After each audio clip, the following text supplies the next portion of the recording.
Okay, so the purpose of this video is to demonstrate the functionality of a modeled circuit which was used to construct and design the PCB currently used on our project. And now I'm going to demonstrate the functionalities. As you can see, both pieces are being populated that exist in the same column. Now a piece will be picked up.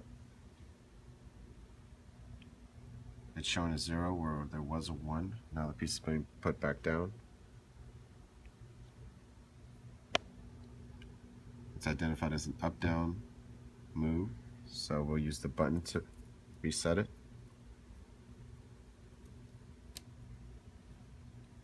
Next, I'll demonstrate a move. Piece is picked up and placed down. Identifies as a complete move. Resetting with the button. Now I'll demonstrate a piece taking another piece. One goes up, the other one goes up, and back down.